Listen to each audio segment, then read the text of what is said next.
Que pandemias afetaram os espaços urbanos portugueses durante a Idade Média?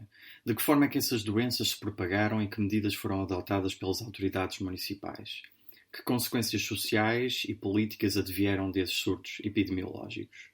A convidada de hoje é Amélia Guiar Andrade, professora catedrática de História Medieval na Faculdade de Ciências Sociais e Humanas da Universidade Nova de Lisboa. É investigadora do Instituto de Estudos Medievais e especialista em História Urbana, Económica e Marítima. Irá falar-nos sobre os espaços urbanos portugueses medievais perante as pandemias. Olá, boa tarde. Obrigado por aceitar este convite para a iniciativa Pandemias e História na Era da Covid-19.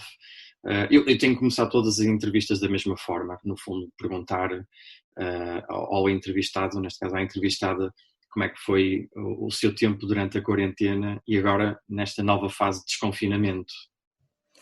Muito obrigada, antes de mais, pelo convite, é um prazer estar aqui.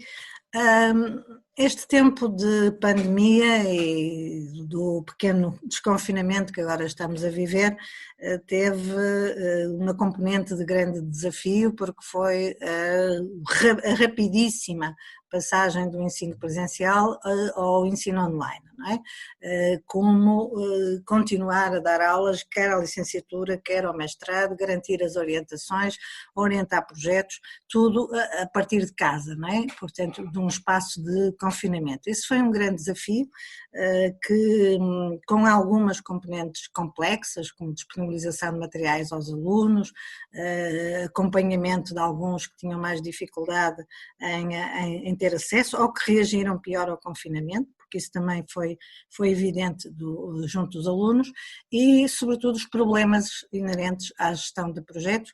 E como sabe também, eu tenho a gestão das bibliotecas da FCSH, agora no início deste período subsequente ao estado de emergência, foi preparar a reabertura em contexto de Covid-19 das bibliotecas da nova FCSH, não é? Que foi também está a ser um grande desafio de adaptar equipas a novas rotinas, a ter cuidados, a receber os alunos, a promover lentamente um retomar de uma normalidade condicionada. Claro, vamos esperar que esta normalidade condicionada consiga ser mais normal dentro de algum tempo, não é? Esperamos que sim. A partir pelo menos do próximo ano letivo, já sabe que os próximos meses, agora com o verão e com as férias, se calhar podem permitir um retomar das atividades, vamos ver, com calma, não é? E alguma paciência. Sim, mas as incógnitas para o ano letivo que vem são ainda muitas. São ainda muitas e para as universidades será um desafio gigantesco. Claro, é que algumas universidades de topo, como Cambridge, já garantiram que o próximo ano será inteiramente online. Pois, mas não sei como é que as universidades portuguesas vão decidir o próximo ano letivo, com os problemas que muitas vezes têm de espaço, de tecnologias, porque Cambridge é uma universidade de topo, não é? Uma universidade com umas condições que nenhuma universidade portuguesa tem, portanto sejamos também um bocadinho realistas e vamos ver como é que isso se vai processar e sobretudo a chegada dos alunos do primeiro ano, porque eu acho que lembro-me de ser aluno e é um momento de passagem, um momento muito importante para um aluno que sai do ensino secundário, entra numa universidade e pode quase não entrar na universidade, não é? Eu notei isso dos meus alunos este ano, são alunos do primeiro ano e eles mal tiveram tempo de se conhecer, não é? Ao fim de 3 meses estavam em casa e nunca mais voltaram a estar juntos.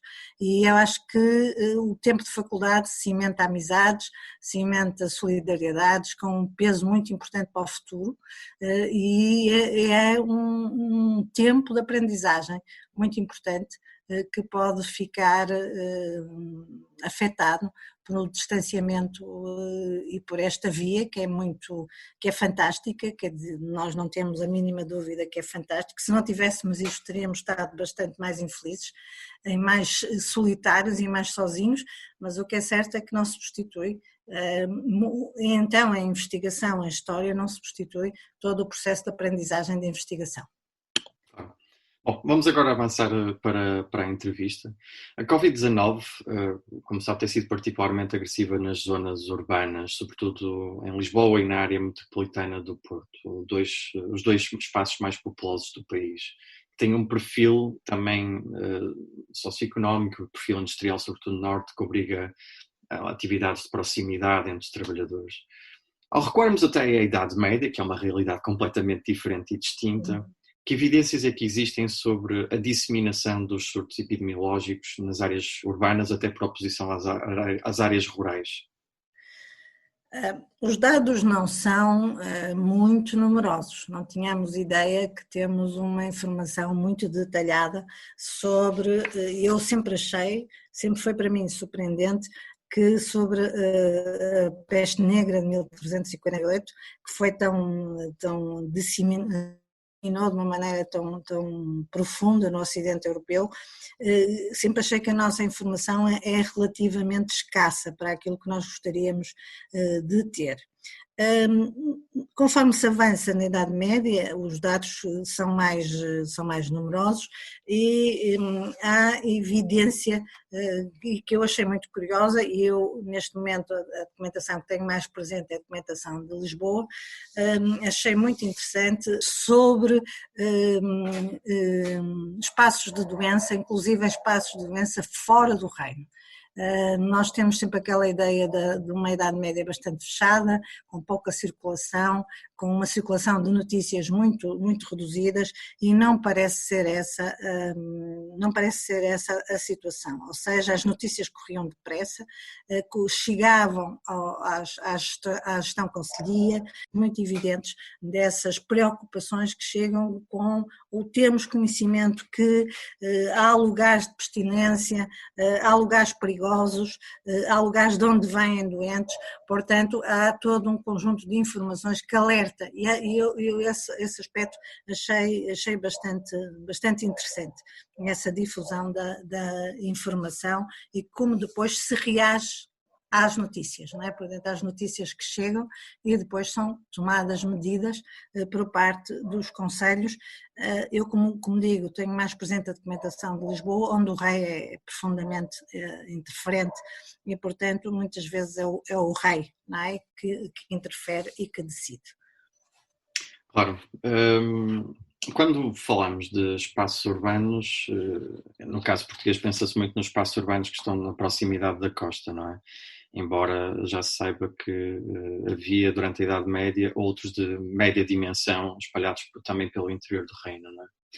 Nas entrevistas que eu conduzi até agora, notou-se que muitas delas referiam sempre o mesmo aspecto, que é a importância que os portos marítimos tiveram para a entrada e para a disseminação das doenças.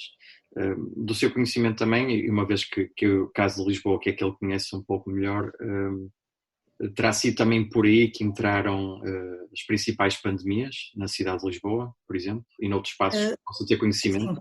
Parece ser, da informação que conheço, a mais numerosa parece exatamente apontar para essa situação, para a vinda de navios com tripulações contaminadas, ou mesmo que não houvesse notícia de contaminação, provenientes de zonas onde se sabia que havia peste, nomeadamente Inglaterra, por exemplo, Bristol, que o Flávio conhece muito bem, da Andaluzia, das cidades italianas, da Galiza também, portanto há França, referências muito claras a essa penetração da via marítima e ao estabelecimento de medidas coercivas para impedir esses navios de entrarem na Barra de Lisboa, ou seja, que ficassem ou em Cascais ou numa zona criada expressamente, sobretudo por Dom João II, de confinamento dessas tripulações e das respectivas mercadorias, para impedir, portanto, a entrada de possíveis focos de contaminação. Nesse aspecto é muito interessante. Todavia, tanto também quanto me recordo, e isso também hoje preparando um pouco também esta entrevista, ali em alguma documentação, achei muito interessante a associação de surtos epidémicos às migrações no interior da Península Ibérica resultantes da expulsão dos judeus de Castela. Hum.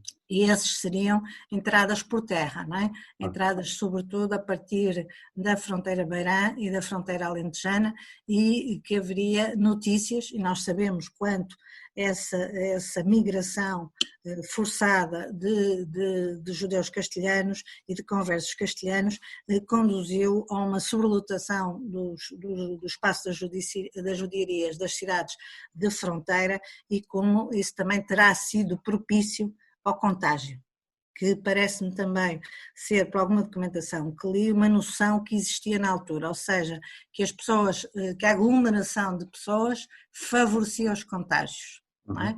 Portanto, o superpovoamento de algumas zonas que são geradas exatamente por estes movimentos poderiam constituir também um foco de contágio. Mas também fica claro que o contágio podia resultar de movimentações internas, ou seja, da circulação interregional. E isso também fica bastante claro em alguns documentos, com a determinação de zonas de onde provinha a doença, ou seja, localidades sobre as quais havia o conhecimento de doentes. Isso pretendia impedir a vinda de pessoas exatamente das localidades sobre as quais havia esse conhecimento. Mas a entrada marítima, os portos, portanto, eram uma grande preocupação, porque sem dúvida também são as portas mais abertas ao exterior que as cidades portuguesas têm, sem dúvida alguma, não é? E a dimensão de alguns portos, estou-me a lembrar do Porto, de Lisboa, especialmente vulneráveis, não é? Portanto, e são grandes concentrações, são concentrações significativas. Uma situação de peste numa cidade de uma dimensão considerável é muito preocupante. E isso é muito interessante. Falou dois aspectos que eu apontei aqui, que as noções da aglomeração que eram propícias para o contágio, e de como a circulação interregional também era tida em conta como elemento de possível propagação dos focos infecciosos. Eu vou saltar aqui uma questão que lhe tinha diretamente para uma mais avançada, que é das estratégias adotadas pelas autoridades, porque no fundo acaba por estar interligado. Tendo noção que então estas entradas externas e que também a circulação interregional poderiam fomentar a propagação de doenças, que medidas profiláticas e de combate às pandemias medievais é que foram adotadas para mitigar o efeito das doenças a uma escala mais local? As medidas tomadas são várias. Uma, já muito conhecida e muito glosada por vários autores, é o encerramento da muralha da cidade através do encerramento das portas, não é? Portanto, impedindo a circulação. No entanto, eu acho que conforme se avançou no tempo, as medidas começaram a ser mais,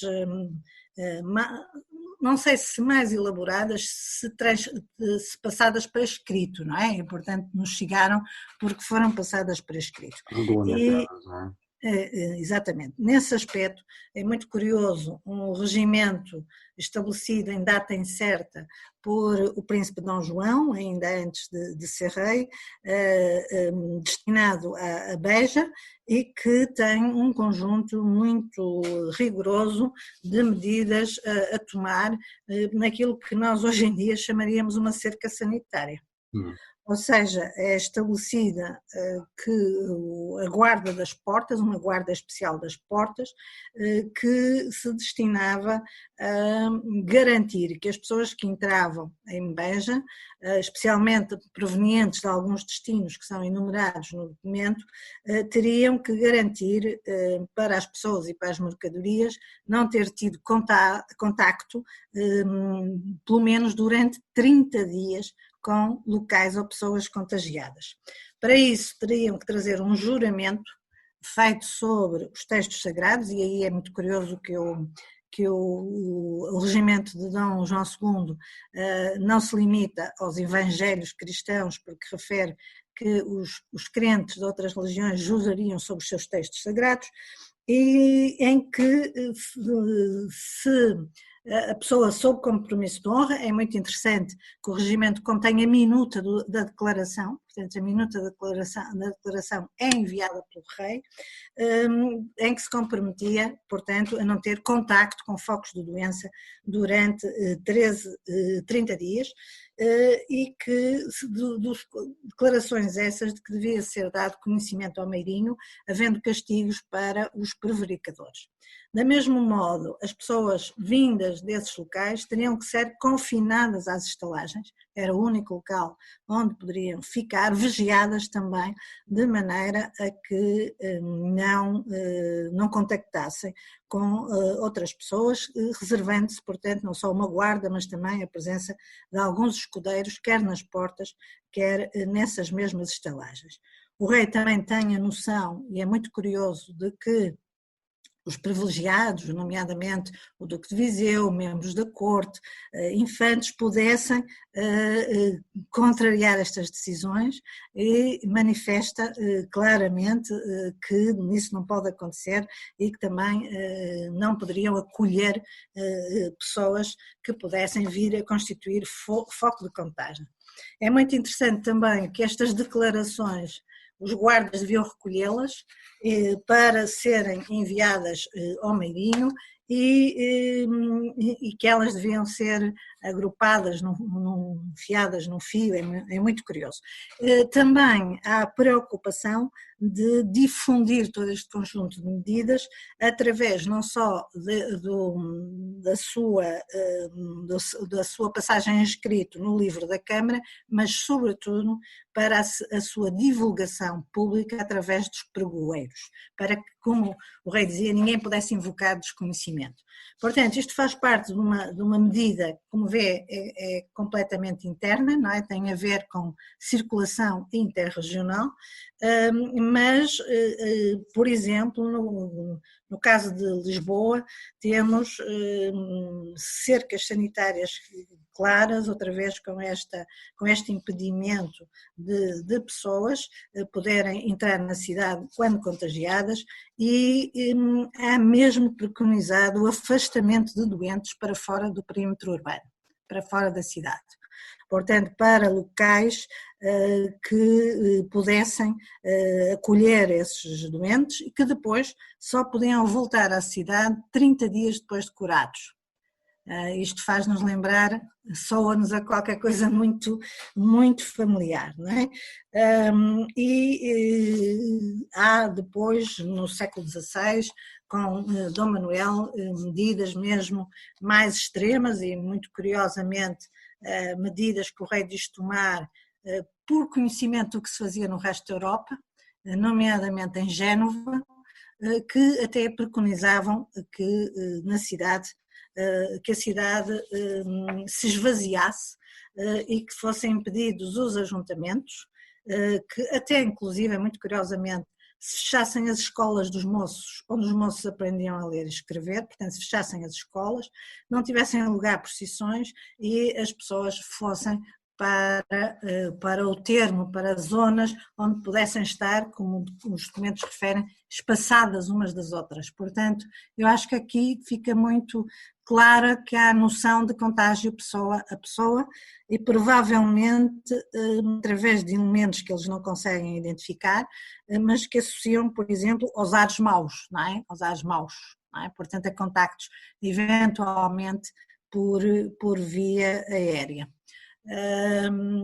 E penso que são medidas muito, muito interessantes de uma tomada de consciência e de uma organização, como vejo, a partir dos poderes, do poder régio, que teria como objetivo salvaguardar e tentar refrear as situações gravíssimas de contágio em contextos urbanos e, mais uma vez, dos ajuntamentos, não é? Portanto, há esta noção que as pessoas têm que se separar, têm que se afastar e viver em espaços abertos e não nos espaços confinados e fechados no interior das cidades. É um testemunho extraordinário. A verdade é que nós, perante esta pandemia que vivemos atualmente, estamos a utilizar uma série de mecanismos e de recursos que têm centenas de anos, que recuam à Idade Média ou até a tempos anteriores, não é? Mas que os conseguimos identificar claramente a partir do século XIV em alguns momentos e século XV. Eu achei fantástica a minuta da declaração que referiu, porque faz lembrar as minutas que andaram a circular para as entidades empregadoras entregarem aos seus funcionários para poderem circular, por exemplo, para dentro e para fora de Ovar, e até para outros concelhos durante a fase de estado de emergência.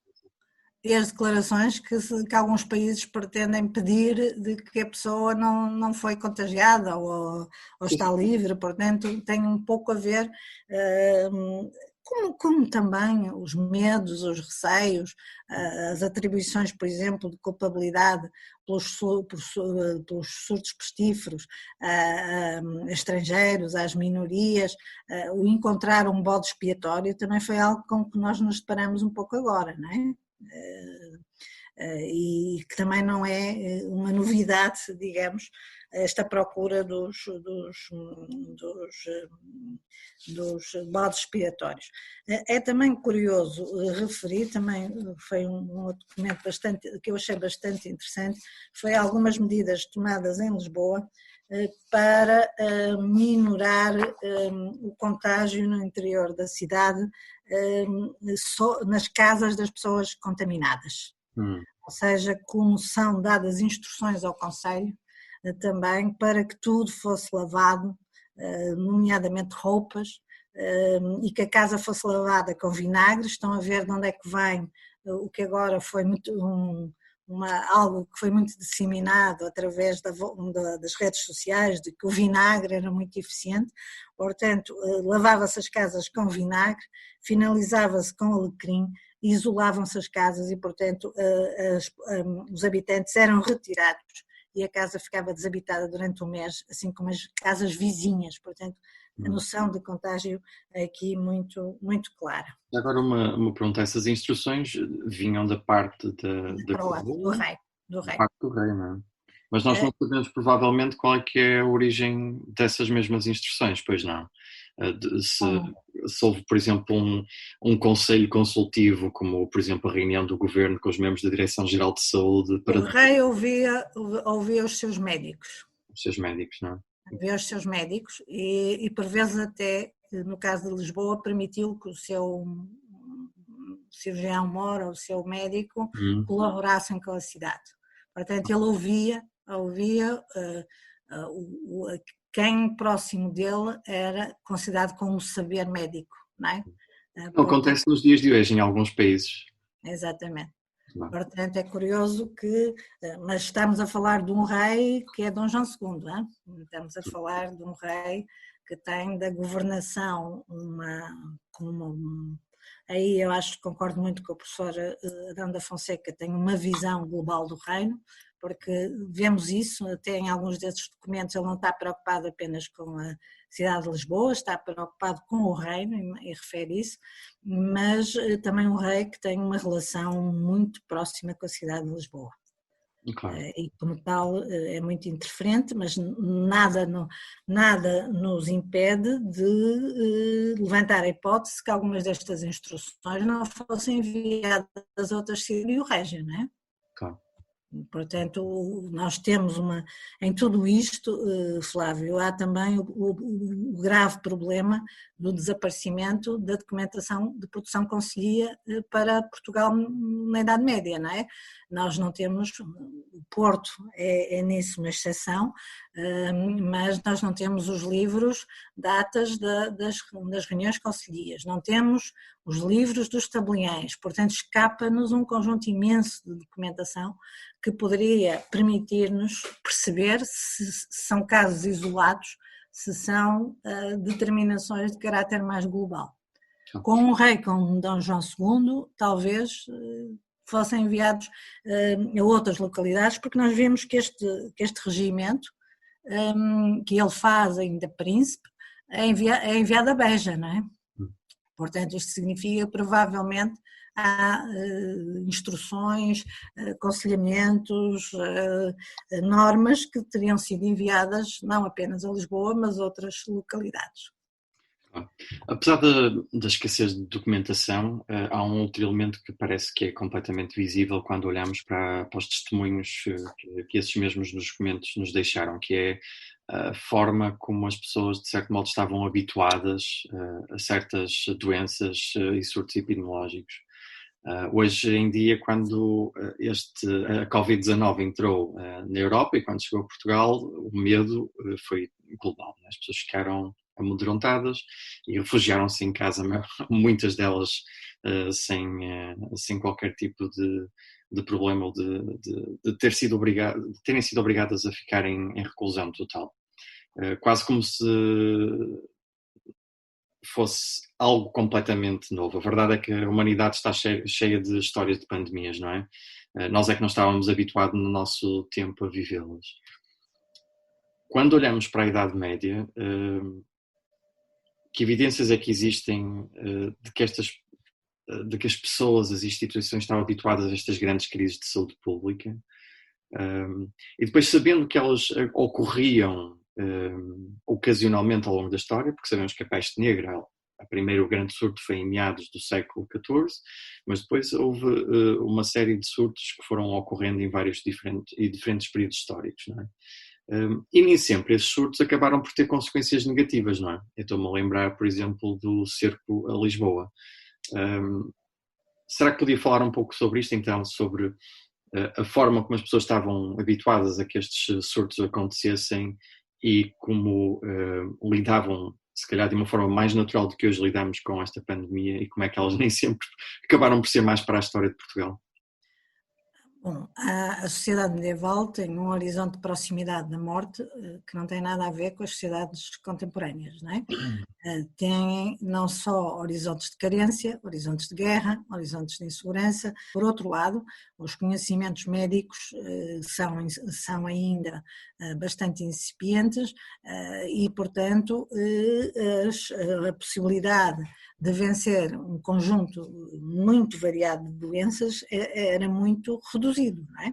Era muito reduzido e, portanto, nós imaginamos que as taxas de mortalidade infantil deviam ser muito elevadas, portanto, a morte está muito presente. E depois os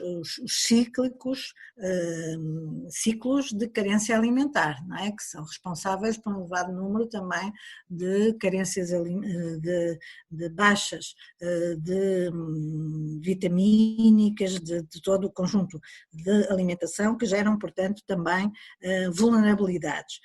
Depois, a partir realmente do século XIV, uma certa recorrência deste tipo de surtos, os quais no século XV são recorrentes. Este tipo de documentação que tive hoje a reler e que tem produzida sobretudo no reinado de Dom João II e de Dom Manuel aponta uma quase constante presença de um horizonte de doença.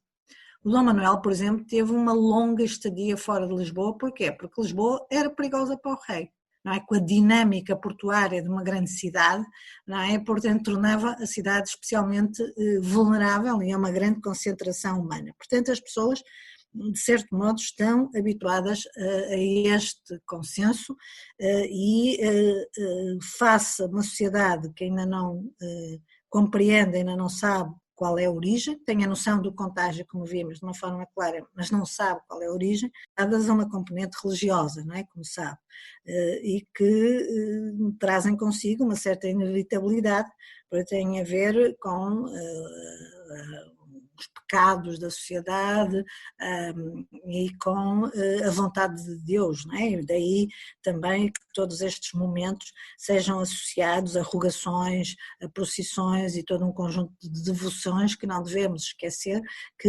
eram levadas a cabo em contextos urbanos. A situação de peste que ocorre no torno do cerco de Lisboa tem a ver com uma grande aglomeração humana em torno da cidade e como os especialistas em história militar agora estão a chamar a atenção, uma grande concentração de montadas de animais e do que os animais têm associado em termos de dejetos é muito favorável à contaminação das águas. Portanto, isso foi um mal que veio para bem, não é?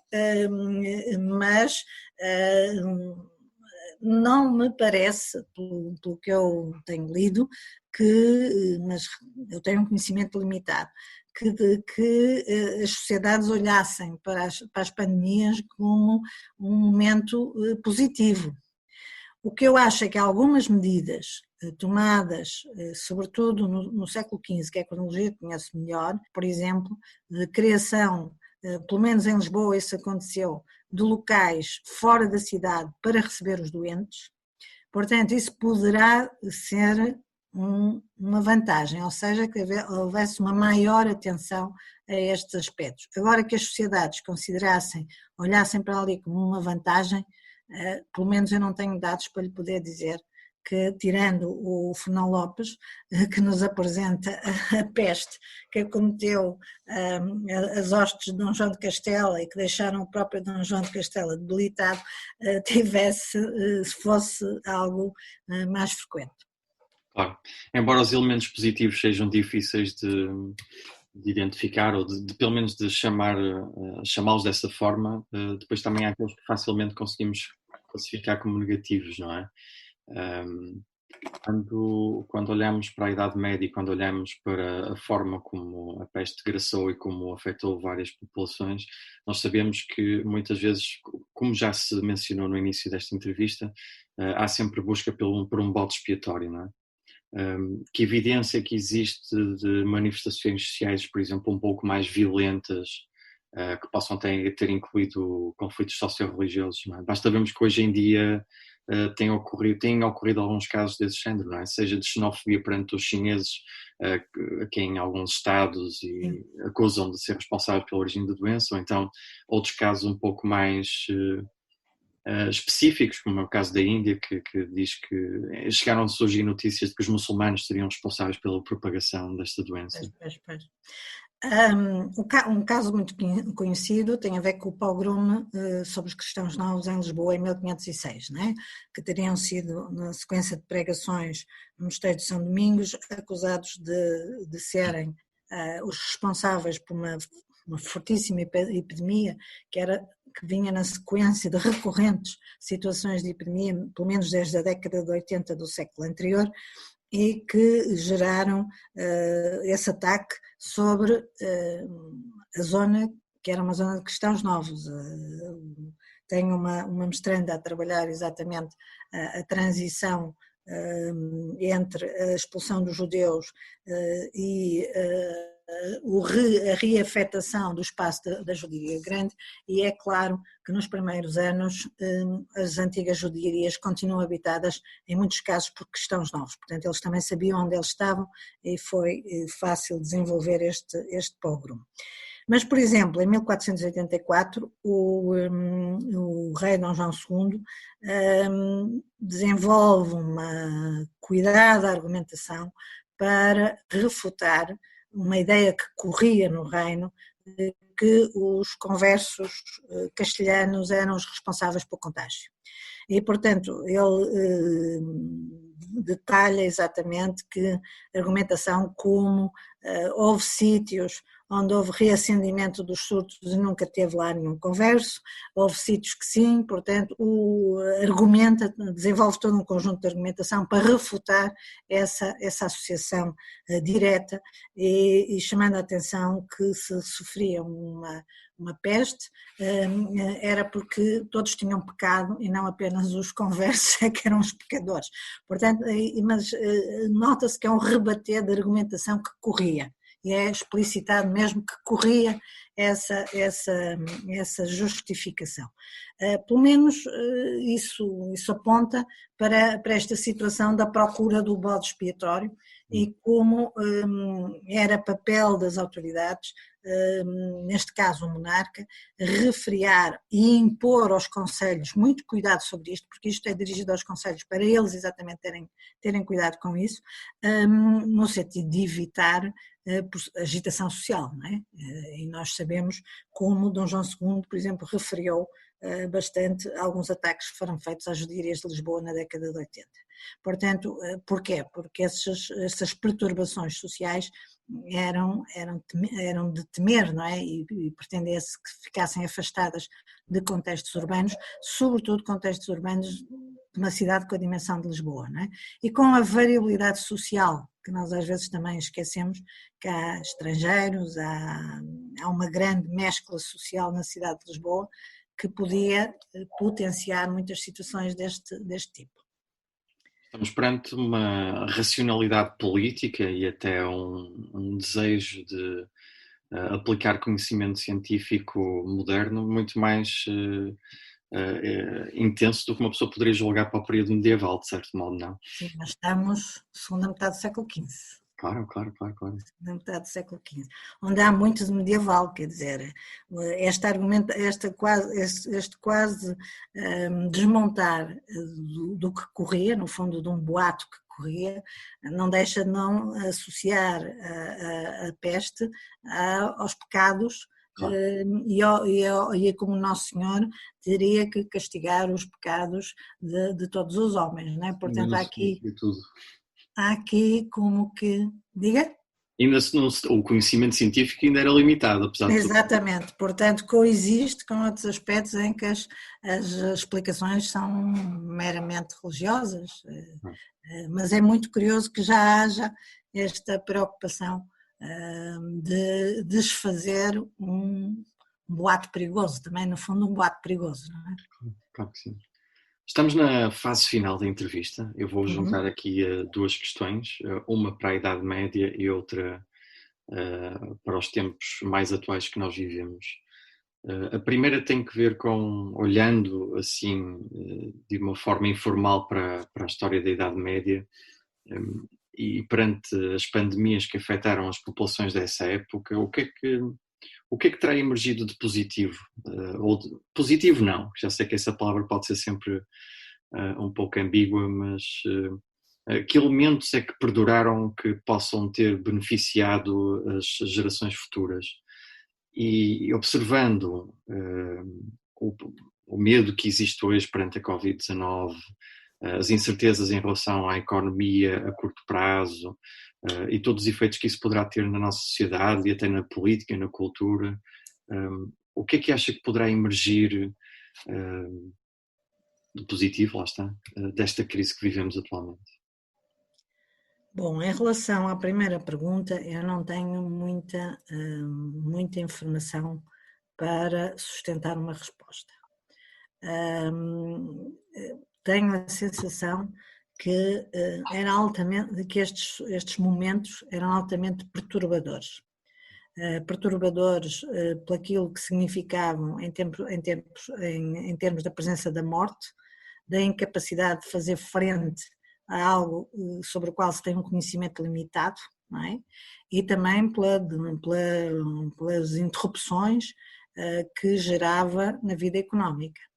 Há referência, portanto, quando se fecham as portas de uma cidade, quando as pessoas só podem entrar com uma declaração, quando as mercadorias ficam de quarentena, quando os barcos não entram num porto tão dinâmico como Lisboa, estamos perante uma situação de grave crise económica sobre a qual não temos informações, mas podemos intuir, não é?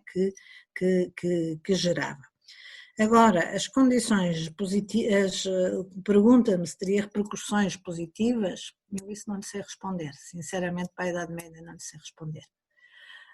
Para os tempos contemporâneos, para os tempos que estamos a viver, eu acho que também esta pandemia, se nós quisermos ser um bocadinho racionais e refletirmos sobre ela e não termos uma leitura muito apriorística e muito exclusivamente afetiva, coloca-nos perante a ideia de que o ser humano tem uma essência que tem permanecido ao longo dos séculos, não é? Portanto, se nós também apresentamos terrores semelhantes ao homem medieval, representa que na sua essência nós somos a mente humana, não permanece, tem um substrato perfeitamente imutável, e falando até com algumas pessoas que lidam mais de perto com esta doença, isso resulta muito claro. E uma das coisas que eu acho positiva desta epidemia do Covid é primeiro, revelar às pessoas de uma forma mais clara aquilo que é importante e aquilo que não é. e termos a noção de que todo o nosso progresso tecnológico, toda a nossa, eu iria quase usar uma palavra que na Idade Média surgia, a nossa soberba, não é? Como sociedades muito evoluídas, com um nível de conhecimento, de divulgação de informação que é única e extraordinária, foi relativizada, claramente relativizada em função de outras coisas que nós, embora eu não sou adepta dos discursos lamechas que entretanto têm aparecido e nas publicidades um bocadinho lamechas, acho que o marketing está a utilizar o Covid de uma maneira um bocadinho pouco criativa e um bocadinho lamechas, não, a palavra, não encontro outra palavra melhor. Portanto, eu acho que esse aspecto é importante e é um outro aspecto que eu acho também importante, é a nossa capacidade de adaptação, que emerge muito claramente deste estado de pandemia, a maneira como nos adaptamos, como fomos bastante criativos em tentar minorar, em tentar viver os confinamentos da melhor forma possível, recorrendo às vezes a tecnologias. Eu a mim, por exemplo, comove-me um pouco ver os velhinhos adaptarem-se ao tablet, adaptarem-se a falar com os netos pelo Zoom. Acho que isso é uma capacidade de adaptação da sociedade portuguesa em concreto, não domino as outras sociedades para poder pronunciar, mas notei na sociedade portuguesa que, como nós sabemos, tem ainda alguns handicaps culturais e económicos, como as pessoas se adaptaram a esta realidade e aprenderam a viver com ela. E eu diria que o saldo mais positivo é este relativizar do nosso domínio tecnológico e nosso domínio do conhecimento, porque também estamos numa fase em que se demonstra que nós temos um domínio de conhecimento enorme, mas não temos a certeza de conseguir produzir uma vacina, não é? Portanto, isso ajuda-nos a ser humildes e também esta capacidade de adaptação que a sociedade portuguesa demonstrou. Sim, chegamos ao fim, muito obrigado, foi extremamente instrutivo e com dados muitíssimo interessantes que eu espero que aqueles que irão escutar estas entrevistas de forma assíncrona que apreciem, sinceramente. Estas entrevistas irão estar disponíveis no canal do CITSEM do YouTube e também em podcast na Casa Comum da Universidade do Porto. Então depois mande-me os links, se faz favor. Claro que sim, pode ser assistido depois através de Spotify, Google Podcast e outras plataformas. Muito obrigado mais uma vez por esta entrevista e até breve. Até breve.